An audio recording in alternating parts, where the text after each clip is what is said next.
Hello and welcome back to the Golf Ireland pod, the latest episode with myself, Stephen Murphy, and my lovely co-host Valerie Wheeler. Valerie, thank you for joining me as always. How are you? Good, Jeff flying in another busy weekend and a busy week, but it's good to be back in the pod. How are you? How have you been? Good, thank you. Yeah, I'm not enjoying the great weather we're having at the moment. The golfer inside me always doesn't like the bad weather, that's for sure. But no, it was good. I'm excited. Hopefully, I just keep looking forward to the clocks going forward at the end of the month, Valerie. That's what's keeping me going right now, and that extra hour of sunlight, which will be very, very good for some evening rounds of golf, which I do love. But yeah, my weekend was good. I unfortunately had to watch the Irish rugby game, and that made me a bit sad. But that's okay. What about you? Did you get to watch it? I was seeing bits of it because I had other games on that I was trying to focus on as well with the GA, but yeah, disappointing for them. You're a big rugby head like Stephen, not only golf, aren't you? Were you devastated after it? I was obviously disappointed, but like I'm not a hot take merchant when it comes to the rugby team. I'm very aware of this is sport. These are humans. They don't always play the best that they can. And Chelsea, it was more of like, England bloody deserves it. They were brilliant, and Ireland just didn't show up. And that's the great thing about sport, though, that sometimes that happens. Like everybody thought Ireland was going to win the weekend, and then England come in, they have a great game, they beat us, and Yeah. that's the beauty of sport. But yeah, disappointing. But look, they can still go ahead and beat Scotland this weekend and win the Six Nations. And back-to-back Six Nations is definitely a very, very impressive achievement. So, Yeah, hopefully I'm we'll very. all be a lot happier watching the rugby Mm. this weekend, definitely. Yeah, Uh, but the I, the the real. Sorry, go ahead, bro. no, go for it. I was gonna say the real story is Italy winning. That was incredible. I think all rugby fans rejoiced in that. Even I'd say some Scottish fans were happy at the end of the day to see Italy win. So that was at least a ray of sunshine in the disappointing weekend. Yeah, we've more like it just this weekends keep on giving when it comes to sport. It's so hard to get to see it all between the hurling and the football and the rugby and the golf and everything else that's happening around us. I had a quite enough week. I actually started something new in my life this week, which I found quite beneficial. I started reformers Pilates. I don't know if you've ever heard of this, I've Stephen. seen it. I've seen it. It's their beds. You're up and down. I don't know. There's I don't know. I don't know what the ins and outs of it is, but I've seen stories on Instagram and stuff like that. But tell me all about it. I'm intrigued. Basically, it looks like a bit of a torture chamber, not gonna lie. When you first look at it, it's like, oh God, where am I supposed to put myself on this thing? There's ropes and there's strings and there's springs and there's everything. So anyway, do you know what? I wanted it because I was like, I want to try something new. I want to get out in the evenings instead of being stuck in at home because I am in the breakfast show. So I found the evenings quite long. So I was like, come on, go do it. And I tried it last week for the first time and I loved it. I actually really did. I found it very relaxing. And actually, for something that looks quite easy is actually quite difficult. Like I could feel it. I could feel muscles that I never knew I had the following morning, if you know what I mean. Yeah, I've dabbled in yoga, and again, me going into yoga was like, this is gonna be easy. This is a waste of my time. And then you're standing there shaking like a leaf, like 2 minutes into it, and you're like, this shouldn't be happening. Why is this happening? Yeah, But I'm that's hoping. great. Okay. Yeah, I'm hoping it'll help the golf, the balance, the all core. Hopefully, it'll be somewhat beneficial to my golf game when I get back, Yeah. when the rain will be there. Valerie's going to be launching bombs in a few weeks, is what we're saying off the first tee. Yeah. So what? Give us a golf update. Have you been into the range much? Are you getting hitting balls at all? Yeah, been to the range and I've been hitting balls. Do you know what? I actually love the driver, but the for some strange reason the irons are killing me. Like I want to make it my like mission maybe over the next year or so to bring my handicap a small bit lower because I am so new to it. So maybe we can like see how far I go this year with that. When you're starting off as well, there's some huge gains to be made. Like you will come down quick, which is fantastic and it's exciting. So definitely.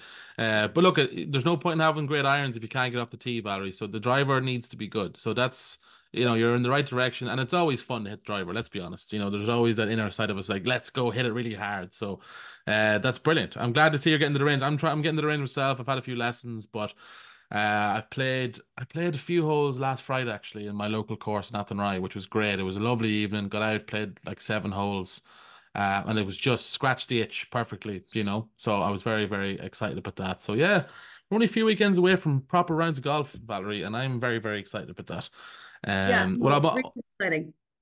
what I'm also excited about is our interview this week. We're getting to chat to Sara Byrne. which is extremely exciting. We said last week she's a woman possessed at the moment over in Miami, living the life and winning tournaments and just dominating the sport, which is fantastic. So actually, we'll throw that interview now. Joining us on the Golf Ireland pod this week, and I'm very excited to have her on, Sara Byrne. Sara, hello, good morning, good evening, wherever it is, wherever you are. Hello, good afternoon, I guess. 1:15, so it's not too bad. First of all, I must tell people that you need to go have a look at the video of this podcast, because I must say your setting behind you is making me extremely jealous now. Tell us where you are at this Thank you. current moment. I'm on campus at the University of Miami, so in South Florida, so definitely not the worst spot in the world to be at. And like, what weather temperature are we talking today? I think it's like 29 today. And here I am with a big hoodie, and you're sitting there just loving life in the sun. I know, I'm actually in a hoodie as well. I've climatized a bit too well now. It's just a normal day for me. Well, look, you must be wrecked. I must say thank you so much for joining us, because you're just finished a tournament in Briars Creek. How did that go for you? It was pretty solid again. I was pretty happy with it. Briars Creek is a great golf course. I always love playing. I played it like 3 times now. So it's another good tournament under the belt. So not too bad. And I'm sure the people of Cork at home are extremely proud of you as always, Douglas Golf Club. We want to get to know you a bit more, Sara, because we always talk golf too, but we want to get to know a bit about you, a bit about your life at home, maybe your life in America at the moment. But it clearly was your dad who inspired you to start playing golf in the first place. Yeah, absolutely. Like he played in like the south of Ireland when he was younger, and like he played in like scratch cups across the country and stuff. And I actually caddied for him in the Clarny Scratch Cup when I was probably like 8, and he actually won it. So he's the one that kind of got me into it. And after that, I just loved the game and just took off with it then. What age were you when you had your first competition? Do you remember? It was actually Connacht Girls in Castledargan when I was 10, I believe. So 2011, I think it was. I think I shot like probably like 102 or something. I swear I was something like that. Anyway, I was absolutely delighted. I got my handicap cut and everything. Oh, amazing. And look, come here. I think probably when you were growing up, there probably was a lot of male influences around you, and there probably wasn't Yeah. female influences. But nowadays, do you feel like the female influences are getting better for us? Oh, absolutely. Like it's even great to see like when I'm up practicing in Douglas and when I'm up practicing around Foda as well when I'm at home, like the amount of girls golfing and like practicing is just like it just was not the case when I was that age. So like it's so good to see. And like when I grew up I was just always playing with the lads in Douglas. Like that's what I kind of grew up in. And there was like always 1 or 2 girls around the place in Cork, which was always nice, but nothing to the extent of what it is now. Like it is absolutely amazing to see. Like during summer I went up and like was there when there was like a girls competition on in Douglas Golf Club, and it was like we had a full table of like 20-25 girls up there playing. So yeah, no, it's just absolutely amazing to see. Do you feel like you're a bit of a celeb when you go home now? Sometimes up in Douglas Golf Club I do feel like that, which is so strange. Only kind of with the younger people though. Like the people that like I grew up with are just like, oh, it's Sara, it's fine. Well, look, you are in America, you are in Miami, and I must say, I went to Miami at Christmas for a little getaway, and I must say, what a spot. Like, I Yeah. assume the decision to go there was pretty easy for you once you seen the college. Yeah, literally, as I tell people, like I literally stepped on campus and I was like, I never want to leave. Like on my visit when I came here, I think I was in 5th year in school, and I literally was like, this is the best place in the world. Like I never want to leave. And then the 2 years of like going through 5th and 6th year, the wait to get here in 2020, I was like, just get me there, get me there, get me there. It is honestly amazing. Like obviously for golf, like great golf courses, the weather is great, like it's perfect. And then just like outside of golf, like it's just an amazing city to be in, and campus is great. You're near a beach, you have literally everything you need in life right here. Did you visit a few colleges at the time? I actually had visited the University of Louisville as well. Obviously, there's a lot of Irish there, like in the past couple of years, so that was obviously on my radar. And then, I visited Miami as my second college, and I was supposed to visit the University of Arizona as my third visit. But that swiftly got cancelled. When I visited Miami, because we used to have a house in Orlando growing up. So I think like for like 10 years we were coming over and back as a family to Florida. So like I think it just felt a little bit home from home too. So Yeah, it must have felt, but like the difference between Miami and Cork now is massive. Like, let's talk oh, you're about telling me. the culture shock. Did you get a bit of a Hmm. like, oh, this is really different? Yeah, because first of all, like if in Miami, I don't even think of it as America, to be honest. I think of it as South America. Like everyone speaks Spanish.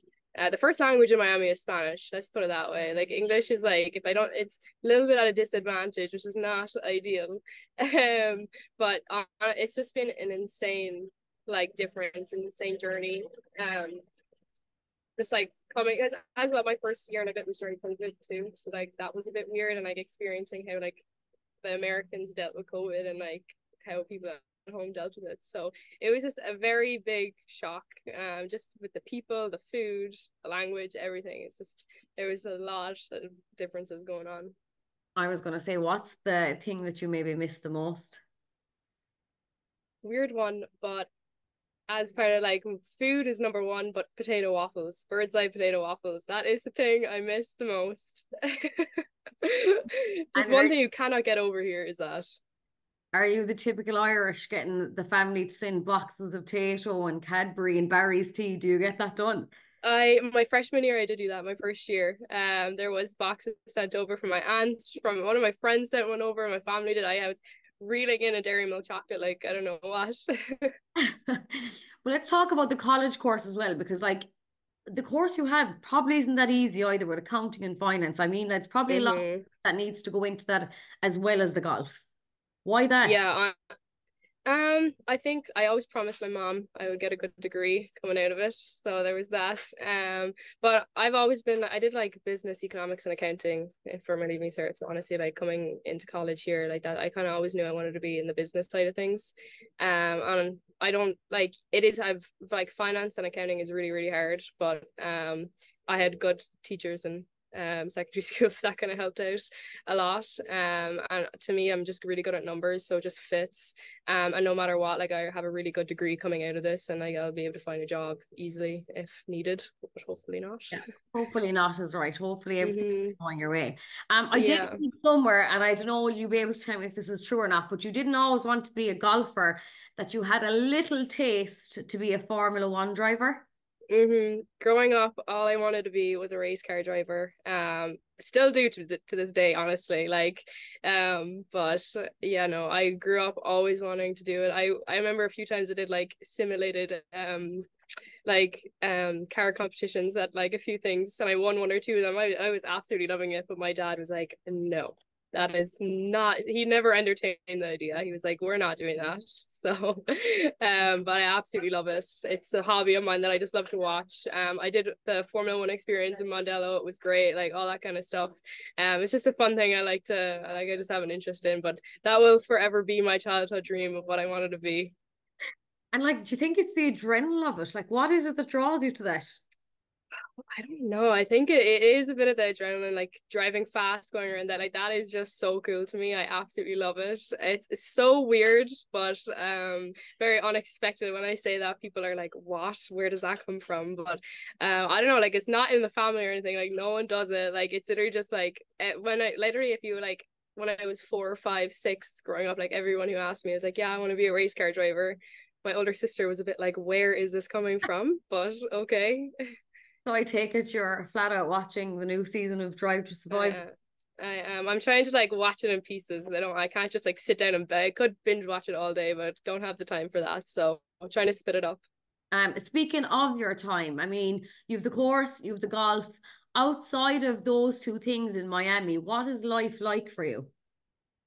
Honestly, I am loving my life. I am very lucky to have the best group of friends around me. All on different, like they're all athletes, they're all like on different sports, like really good friends, people on the soccer team, on the tennis team, on the volleyball team, on the baseball team. Like we have this really good friend group, and I think we all understand that when we need off time, like we're really good at like doing fun things, like even just like being around each other, having fun, like and then going to like other games, like I go to like all the soccer games or the volleyball games. I love going to the baseball games. Like it's something that like I wouldn't have experienced at home, like you don't have that. So I think that's also like pretty cool, like downtime where I need to get away from the golf, get away from everything and just like go and see them perform, which is like it's so much cooler seeing people on the field like playing than just like going to someone team that you don't know. But yeah, no, it's pretty cool.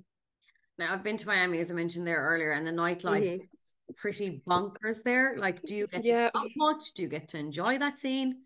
I tiny like I as much as I try to, it's kind of hard because like just with that meant we're like traveling and we're like in season most of the year that it's like hard to do because like literally like on the weekends literally all I want to do is sleep. Like I do not have any energy to do anything. But obviously like I have, and it is insane. Like it is a bit, honestly, at this point I'm like it's too crazy for me now. I'm done. I've done it all. And it just I don't have the energy for it anymore. But we have like off season in like November, December, which is really nice. So I get to have a little bit of fun then, which is really good. It's a Um, good spot to be in. yeah, it is a really good spot to be in. Hmm. I must say, the more we're speaking, and I did see a video recently, and I did see one or two comments underneath it about that accent of yours and how Oh it's no. changing. Yeah. It comes back to me once I'm speaking to someone that's Irish. It's Yeah, so weird. I feel like I'm a Cork woman and you're Cork. I feel like you picked up on that Cork twang. Yeah. The more you go on, you sound very Cork, I must say. Yeah, compared probably the first minute of the video, I'm a lot different. It's the same. Like as soon because I usually fly like home through London with Aer Lingus, and I get on the London Cork flight, and all the Aer Lingus workers, and I hear the Cork accent. So once I'm landed back in Cork, I'm sorted. Yeah, but are you okay with people saying that to you about the accent? I mean, you're probably going to pick it up because you are living there and all your friends probably sound like that as well, to be fair. Hmm. Yeah, like all my friends over here are American, and I've been here nearly 4 years now, so like it's bound to happen. I try to keep it as level as possible, but it just doesn't. Like everyone says it to me at this. I was sensitive to it my like first year or two. Now I just embrace it. I'm like, yeah, what do you want me to say? I live here for most of the year, so it's bound to happen. Do you find yourself saying any like American slang or American words that you have to stop yourself saying? Yeah, I do. Like, I'm like, oh, someone go take the trash out. And I'm like, oh no. I'm like, that can't happen. I'm like, take out the bin. Like, please. It's, I catch myself in it. And like, or like, I need to go do my laundry. That's one that is really bad. And I'm like, no, I gotta go do my washing. My Like, it washing. is, yeah, it's even some of my friends over here are like, oh, you started saying what we say now. I'm like, oh no, that's not good. I think you are going to pick it up. You are, like, as you said, you're there Mhm. 4 years, you're going to start talking like your friends if you're hanging around with them. We did Yeah. mention earlier on the food as well. Like, the food out there is very different. It's very Cuban, is it? Yeah, in Miami it is very Cuban, a very like again, it's literally like very Hispanic like sort of vibe. So I don't mind the Cuban food, but there is obviously still the American chains, which are in at this point I'm kind of getting a bit fed up of it. It's very processed and everything, and I'm looking forward to going back to my Sunday dinners now when I get back home. But honestly, I'm still but there's a few things I'll miss, like Dunkin' coffee. Like I go to Dunkin' every day for coffee. Like it is gonna be a struggle without that when I go back. You'll have to bring one of their sachets of bags home with you. Oh, absolutely.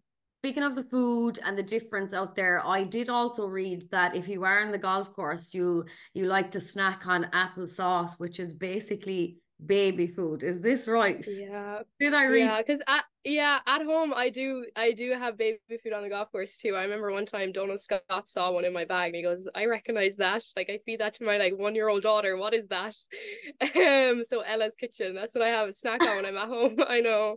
Because it's honestly when I'm on the golf course, it's really hard to like digest food and like still feel like you're in the flow. So like that is so easily digestible if you think about it. It's for babies. So and over here they call it applesauce. It is not the applesauce that you would have like with your pork at home, like in your pork dinner or whatever. But I know people don't understand it, but it's okay. Look, if it does you well and you're playing well, and let's put it down to the applesauce, I keep doing it. Keep doing it. Yeah, exactly. Um, Look, you've had an amazing year, like last year, so successful. I mean, for you, can you pick a highlight of last year because there was so many? Um, Probably, it's really hard. Like one of them was obviously like my last event of the year was like the Hurricane Invitational, and like shooting what I did in the circumstances. That was just really really fun. Like I was just like thinking back to it, I laugh. I'm like I don't understand how I did that after like the flight coming back from Abu Dhabi and everything. But either like either the winning the low amateur at the Irish Open, which was because I was like surrounded by all my friends and family, and that'll be a week like I'll forever hold close to my heart, just because like it was the first time a lot of my family got to see me like play, and it was on such a big stage and I performed pretty well. So I think that one is one of my favorite weeks of my life, just because like I was surrounded by the best people and I had such a great time, such a fun time. And you were probably able to take the confidence of last year into this year with you, which is obviously doing well also. Yeah, like at this point I'm just like writing off the confidence that I have from last year, and like going off all the hard work that I've done. It's just like really just like staying present is really the goal, because like it's really easy to start thinking ahead, start thinking back past, and yeah, I'm just kind of riding the wave and just enjoying it. And I'm just like at this point it's like the self-belief is a big one. Like at this, I'm used to seeing my name very close to the top of the leaderboard, so I think that kind of helps too, you know, that I can just, it's a normal thing, and that's what I'm trying to remember, and just like kind of take off like, yeah, it's normal, keep going. So yeah, no, that's all it is. I'm just riding the confidence wave right now.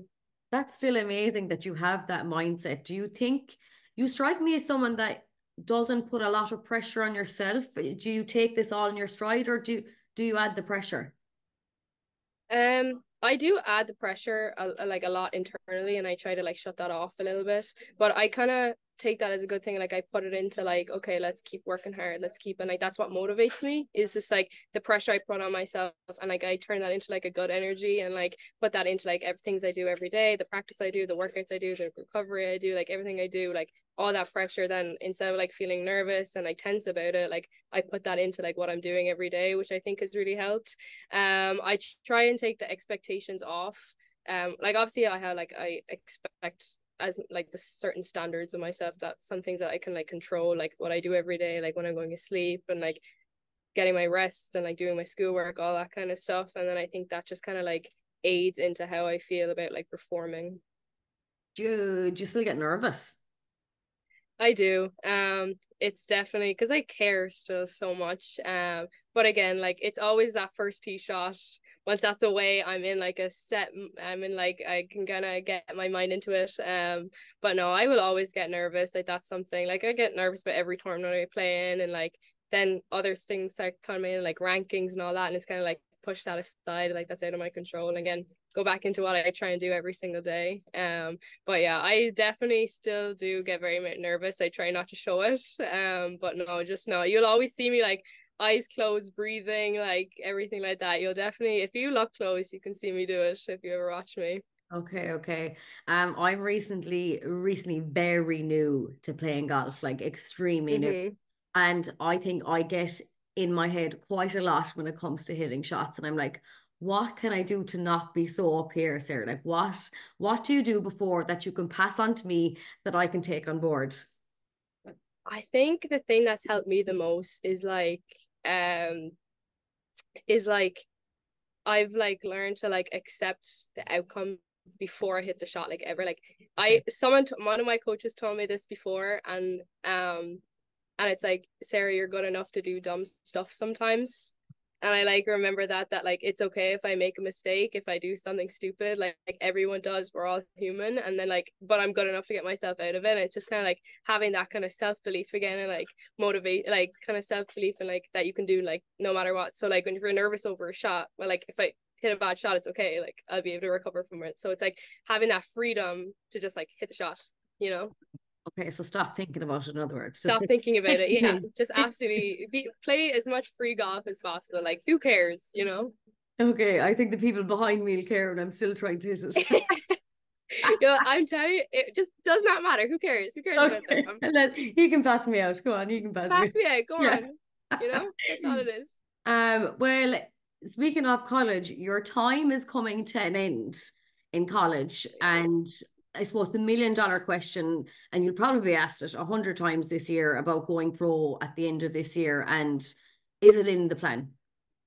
It is in the plan. The timing isn't 100% set, just with like team selections and scheduling and everything like that. Like I still don't have my full summer schedule set yet. It's pending selection, pending invites to certain tournaments. So it's all a bit up in the air exactly a date for it all, but I'm hoping it to be at the end of the summer, hopefully. That's if all goes well and goes to plan. It honestly makes the journey of graduating and leaving Miami a little bit easier and more exciting than just having to go home and do nothing. But no, I'm college has been the best time of my life. I already know it. Like this has been like I don't think anything can top this, no matter what. The past 4 years have been just better than I could ever imagine. But turning pro, it's something that it really, really excites me that like, okay, leaving here, it's okay. Like moving on from college, like it's time, let's go. That's so exciting. Honest to God, Mm-hmm. I'm so excited for you. It must be a dream Yeah. come true. So you mentioned you're leaving Miami. Are you leaving America altogether? Are you coming home somewhere to Europe to try and do this, or what's your plan of where? Yeah, it's again still up in the air. Like the dream and the goal is to have my LET card and my LPGA card and then get to do both. Okay. We haven't quite figured out that if I do get my LPGA card, like where I'm gonna live, where I'm gonna do all that. So, but again, I said we'll figure it out when I need to. I am gonna play LPGA Q school. I'm gonna play LET Q school. So at that point, we're just gonna have to wait and see what happens. But I'm hoping to be based in both a little bit. Oh my God, the best of both worlds. You're dead. Yes. I don't blame you because, like, for you, it's probably been the dream since day one to do this, but now you're finally nearly getting there. Do you feel like it's taken you a long time? Um, in both yes and no. Like the past couple of years have gone by in a blink of an eye. It is so scary how fast it's gone. But again, I'm like, okay, I'm kind of feeling ready to go too. So it's kind of like okay, like I'm ready to go now. But it's also like, whoa, like where do the years kind of go? But yeah, like I've been as soon as I went to the Sondheim Cup in Killeen Castle in 2010, 2011, something around then. And at that point, I was like, this is what I want to do. So like it's been from that point Yeah. onwards, ever since I touched the golf club after that, I was like, that is my dream. This is what I want to do. So I like, yeah, it's like been what, like 12 years kind of, or like 13 years that it's like, okay, like that's how long it's been, but it's also gone by like so quick. And what's next in the calendar for you? What have you got coming up over the next few weeks? What's the plan? Okay. I leave to go to next event in Clemson in South Carolina. That's our next event. We leave on Wednesday next week. And then that's the end of our regular season, and then we go into postseason. And then in April we have our ACC Conference Championship, which is like kind of like a major kind of in college is your conference championship, and then we have regionals in NCAA regionals in the start of May, and then qualify through that, it's nationals, and then that's the end of May. So it's kind of like okay. So, but again, it's all kind of like pending getting through regionals and stuff like that. It's all complicated for people who don't know how the system works. But Well, it sounds like you have a busy time ahead of you and mm-hmm. you don't mind the travel.